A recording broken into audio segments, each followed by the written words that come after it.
Right, good morning. This is Robots on Mars, the first part of a series on exploring the solar system. I'm going to be saying a little bit about Mars and Martians, about landers that have landed on Mars and rovers that are roaming the surface. What are they doing? What have they found? And what's happening next? We've always had a fascination with Mars. We all remember H.G. Wells and War of the Worlds, whether it be the book or the musical version of the book. But for the younger generation, maybe when you say Martians, they don't necessarily think of War of the Worlds, they probably think more of the Hollywood film and Matt Damon. But just take a second to think about what this means. A while ago, we were swinging around in the trees, but now we have the technology to send robots to another world. And for the last couple of decades, they've been exploring these worlds. In the case of Mars, we were interested, is there life out there?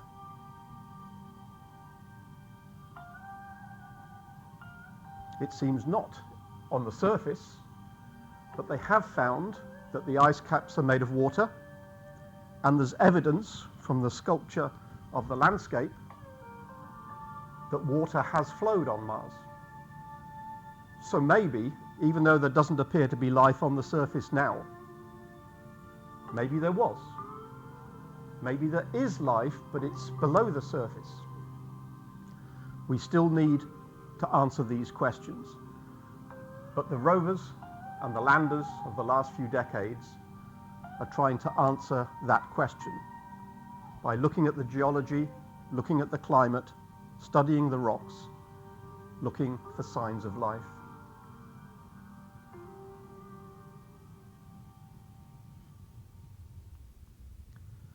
There have been quite a few landers, quite a few rovers. I'm not going to describe them all. Most of them have been American. There has been a Chinese rover. I'm going to talk about the landers and rovers for which I have the most information, for which NASA have provided all the information on their public domain web pages. The first one I can remember was back in the 70s when the Viking lander first landed on Mars. Since then, we've had a number of different missions, including a lander and rover combination in the late part of the last millennium, and then the early part of this millennium, a couple of small rovers, Spirit and Opportunity, otherwise known as OPI. These were relatively small rovers sent to different parts of Mars to explore as much as possible. There was then another lander, followed by Curiosity, a rather larger rover, and then another lander. The Phoenix and InSight landers were interested in looking at features that didn't necessarily need them to roam around. InSight, for instance, was interested in seismic events, so it just sat on the surface and looked for earthquakes or Mars quakes. And the most recent one, Perseverance, or Percy to his friends. I'm not going to describe each of them, but I am going to say a few words about those highlighted in red. The first one I remember was Carl Sagan talking about Viking back in the 1970s, where we got the first images back from Mars, a rather rocky-looking landscape, and in the foreground there you can see a trench because Viking took a soil sample to try and get an indication by putting it into its little chemistry lab whether or not there were any signs of microbial life. It appears not, but that was our first attempt. If we want to get a spacecraft to Mars, we don't need a very large rocket, a small one will do, simply because the rovers are not that heavy. Compared to the mighty Saturn V, which was needed to get us to the moon is a lot closer, but the Saturn V had to lift about 100 tons off the Earth, whereas to get the rovers above the atmosphere and on their way to Mars, given that the rovers only weigh something like a ton or so, it doesn't need that much of a rocket. So if we can get to Mars easily enough, how do we actually land anything? This is a little animation of how Spirit and Opportunity made it. They are essentially identical rovers, so this is what happened to Opportunity. The Mars atmosphere is very thin, but you can still use it for aerobraking. So you can slow down simply by having a heat shield push against the atmosphere. Once you get slow enough, you can deploy a parachute. It's still supersonic at this particular point, but the parachute will slow it down. A heat shield will then be removed and then the actual rover itself inside this little pyramid is deployed. Now, the actual Spirit and rovers are not that heavy, so there's a novel way of getting them down onto the surface itself. Airbags. Once they got low enough, they could slow down a little bit and then release the rover in its airbags and literally let it bounce along the surface. With heavier rovers, they weren't able to use this particular method of getting there. But you can see that with a small rover, as long as you make sure that the rover inside is suitably hardened against acceleration, clearly even with airbags, it's going to suffer quite a lot of acceleration every time it bounces on the surface before it eventually comes to a stop. It took about 28 bounces before Opportunity finally came to rest. Once it comes to rest, the airbags can be deflated, and then the rover unfurls itself. It's self-righting to make sure it ends up the right way up. The first thing that happens is the rover unfurls its solar panels and starts charging its internal batteries. So, like a rather elegant butterfly, it starts to unfurl its wings, out come the solar panels to start soaking up the sunlight. Once the solar panels have been deployed, a mast will come up, the mast that holds the principal cameras that allow it to tell where it is that it's going. So the mast will now come up, and just behind that you'll see a little paddle. That's the antenna that allows the rover to communicate with the orbiter and ultimately Earth. It takes a little look around to make sure it is the right way up and sees where it is. Once it's established that everything is okay, it gets the command from Mission Control to actually deploy the rover itself. So that means the rover wakes up, its wheels unfold, out they come.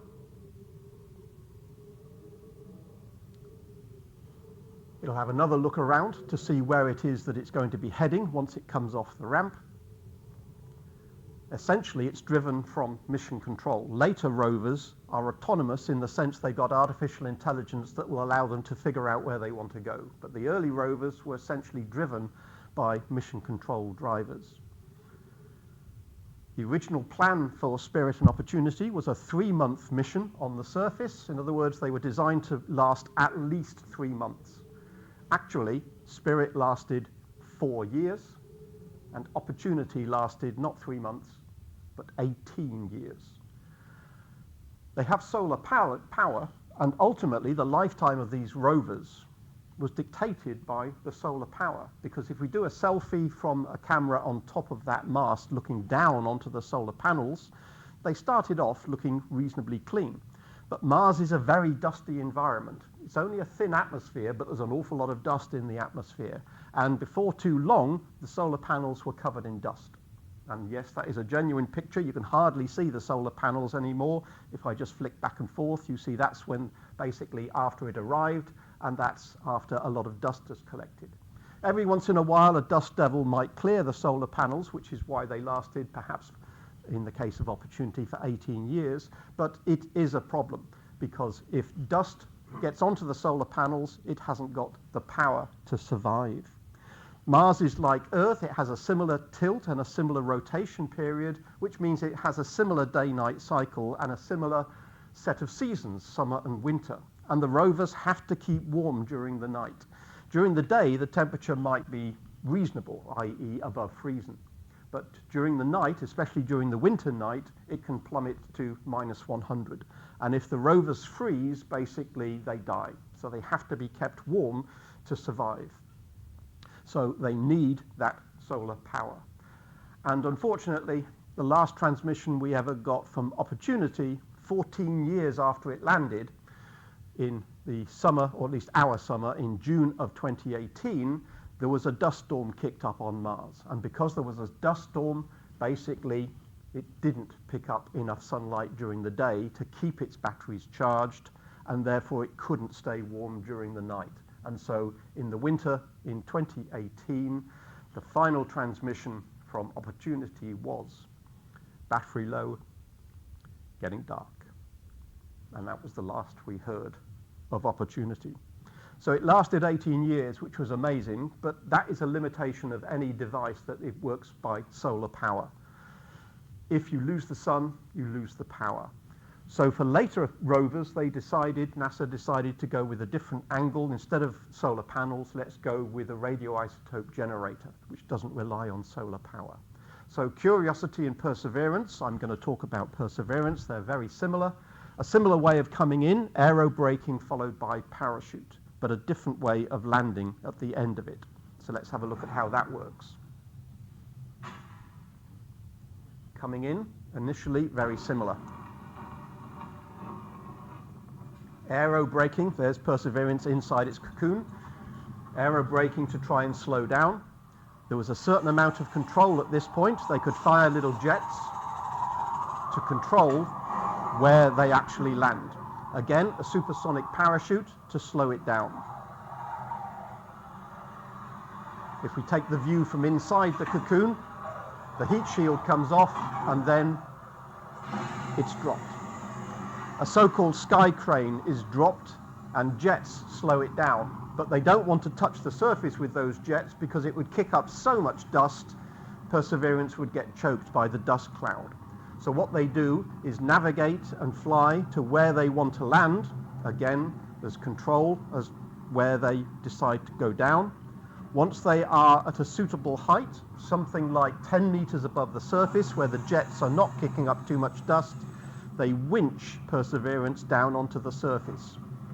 Once it's done, guillotines cut the cables and the sky crane flies off and crashes in the distance well away from the rover. So there's Perseverance on the surface. At the back end of Perseverance, at the top of the image, that's the radioisotope generator that provides it power without the need for any solar panels. And this pullback here is a reminder that even though we've had 4 rovers on the surface of Mars, 4 rovers isn't much when you remind yourself that really you want to explore the entire planet. So there's Perseverance, or Percy, and its little helicopter Ingenuity, or Ginny, Percy and Ginny for short. So how do you get a selfie like that? Given that both of them are in shot, how do you get a selfie that covers that? Now, we all are aware of the fact that if we have a phone, all we need to do with a phone is to hold it up, and at the end of our arm, we can just do a single click, and there we have our selfie. It's not quite so simple with this. There are a number of cameras that can be used, but basically the camera has to produce a mosaic. So in other words, it's a lot of images that get stitched together to produce the final product. A camera on the end of a robot arm, you can see the lens there is kept essentially stationary whilst the angles are continuously changed to get a whole load of images which are then stitched together to get the final selfie. And by taking lots of images from different angles, you can arrange it so that the actual robot arm itself is never in the picture. So it looks like an image just taken from a point of view floating above the 2 of them. So there on the left-hand side, we see Ingenuity, the small helicopter. Where did that actually come from? Well, it rode in on the belly of Percy. So there it is, a camera looking at the underneath, and once Percy had landed, Ingenuity was unstowed, its legs came down, and then Percy backed off to leave Ingenuity away in the distance there. In the bottom left, there's Ingenuity. And it took a number of different flights. It ended up flying quite a few dozen flights to test whether or not you could fly a helicopter on Mars. Very thin atmosphere, so it needed very high-speed blades. They ran at quite a few thousand RPM to make sure that you could produce enough lift. The sound you're hearing is partly wind noise, but notice there's now a hum. There's an 84 hertz hum there, and that is the speed of the rotors as they turn. So that's the first time that a spacecraft has been listening to another spacecraft on another world. The idea of a helicopter is twofold. One is that you can use it to scout in front of a rover, so you can cover more ground and find the interesting areas to go look at. The other idea is that you can use helicopters on other worlds. For instance, there are plans to use a helicopter in the exploration of Titan. Titan is a moon of Saturn that has a very dense atmosphere. That means you can have a much heavier helicopter carrying a lot of scientific gear, and then you can go explore the methane world of Titan. So that's for the future, but plans are in place for that particular mission. NASA is always keen to involve the public on any of its missions, and one of the possibilities for Perseverance was, if you wished, you could get yourself a boarding pass for Perseverance. These boarding passes were collected together, and then they were all stored on a chip, which is sitting on one of the struts of Perseverance, and it's sitting there right at the back. So in other words, lots of people are effectively hitching a ride on Perseverance. So when it landed, I realized that I had landed with it, and I've been with it ever since, roaming across the surface of Mars. It's just a public relations exercise, but it's a nice idea to engage the public to think about the fact that it's not just NASA exploring Mars, it's everybody exploring Mars. So what are they doing? Well, in principle, they're studying the geology and the climate, and they're asking the question, does life exist, or did it ever exist? And in principle, they're also paving the way for human exploration, but I would guess that third point is a long way into the future. It's many years away before we can think about sending humans to Mars. But the answer, the question about does life exist, that's looking more and more likely as we realize that water did at one point flow on Mars. We know that there's water in the ice caps as well as carbon dioxide ice, and we know water has flowed from the evidence of river channels and lakes, etc. So the real question is, was water on Mars for long enough for microbial life to start, and is it still there under the surface? Perseverance has been leaving samples along its way. It's collecting rock samples and also atmosphere samples, and it's sealing them in little vials and leaving them behind as it explores the Martian surface. The reason for that is we want to get these samples back to Earth.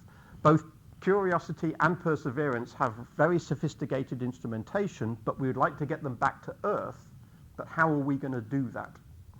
Well, the idea is Perseverance will be joined by another lander at some point in the future. Once it's landed, Perseverance will go and meet it and take its cohort of samples and transfer them from Perseverance to the ship that just landed. Once it's transferred its precious cargo into the lander does something rather audacious. It opens up, and the samples that have just been inserted get fired off in a small rocket, which then goes into orbit, watched by Perseverance as it heads off home. And the rocket goes into orbit, meets up with an orbiter, which then transfers the samples and sends them back to Earth to be analyzed by more sophisticated instrumentation than we can possibly send to Mars itself. That was the plan. NASA and the European Space Agency, ESA, were planning to do this, but it turns out they've decided, well, that's a rather expensive way of doing it, and they're trying to figure out whether there's a cheaper way of doing it. So at the moment, Perseverance is leaving those samples on Mars, and we have yet to figure out how to get them back to Earth. But in the near future, there are going to be other Mars rovers. In the next few years, this one, Rosalind Franklin, will be launched hopefully in about 2028 and will arrive at Mars in about 2030. This particular rover is an ESA rover rather than a NASA rover. It's a little bit smaller than Curiosity and Perseverance. Similar sort of design, except we've gone back to solar panels, notice. And there's this black box on the front.